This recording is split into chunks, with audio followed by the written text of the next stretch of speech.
N'oubliez pas de liker. Voilà, la chaîne YouTube, c'est Gestion et mon boss Xavier TV.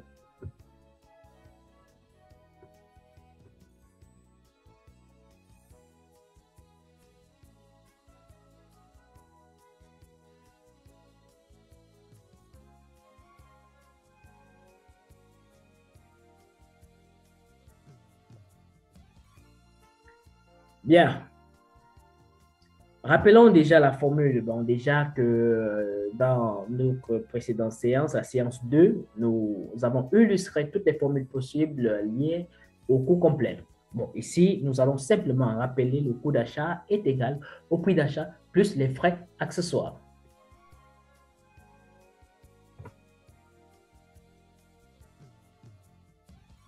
Coût d'achat. Coût d'achat des 4000 mètres cubes achetés. D'accord? Alors, le coût d'achat fait au total 2 355 853. Voilà, nous avons respecté la formule, nous l'avons appliquée dans un tableau. Le coût d'achat est égal au prix d'achat plus les frais accessoires. Alors, d'où avons-nous pris cette information, c'est-à-dire les frais accessoires? Nous avons dit que les frais accessoires représentaient la colonne de l'approvisionnement. Les 355 853 que vous voyez au niveau du tableau du coût d'achat proviennent de là. Ouais. Donc, cette colonne ne sera plus utilisée parce que approvisionnement ont été supportés par des matières premières à matière de charges indirectes. Donc, cette colonne ne sera plus exploitée. Ouais. Donc, on va utiliser chaque colonne progressivement jusqu'à ce qu'on arrive à l'atelier distribution. Alors, poursuivons. Fiche de stock. Il est quand même important puisque nous allons attaquer la fiche de stock par la méthode d'évaluation PEPS, première entrée, première sortie. Définissons d'abord la méthode PEPS. La méthode du premier entrée, première sortie PEPS, en abrégé, est une technique comptable d'évaluation des stocks de l'entreprise qui consiste à valoriser les sorties de stock au coût du produit le plus ancien dans les stocks. Oui, cela est plutôt clair. Vous savez que cette méthode, ça permet d'éviter le gaspillage parce que le plus ancien, c'est le premier qui va devoir sortir. Et là, facilement, ça nous permet de mieux contrôler notre stock.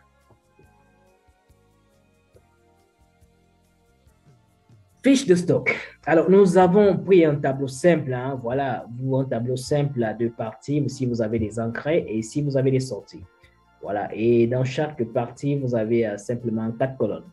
Libellé, quantité, coût unitaire, montant total. Vous voyez, ici, on ne parle pas de prix unitaire, on parle de coût unitaire. Vous savez également que c'est un principe comptable. À quelle valeur le bien entre en entreprise? Le bien entre en entreprise au coût d'acquisition ou au coût d'achat. C'est pourquoi vous voyez ici coût unitaire. Alors, première des choses, mais d'abord le stock initial, parce que c'est le premier stock que nous avons en entreprise. Ensuite, on met les engrais, vous voyez. Les 2 355 853 sortent du tableau du coût d'achat que nous avons eu à calculer tout à l'heure. Rien n'est fait pour rien. Si vous calculez quelque chose, c'est parce que ça va vous aider dans l'avenir.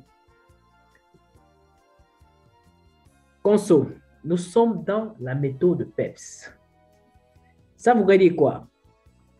Peu importe combien on va consommer, mais ces 1500 vont d'abord sortir parce que ces 1500 sont plus anciens que les 4000. Bien. On évacue d'abord les 1500. À quel coût? À 5070. Donc, au coût du stock initial. Ouais. Mais nous avons consommé combien? Nous avons consommé 3500. Donc, dans les 3500, nous enlevons 1500 ici. Vous voyez?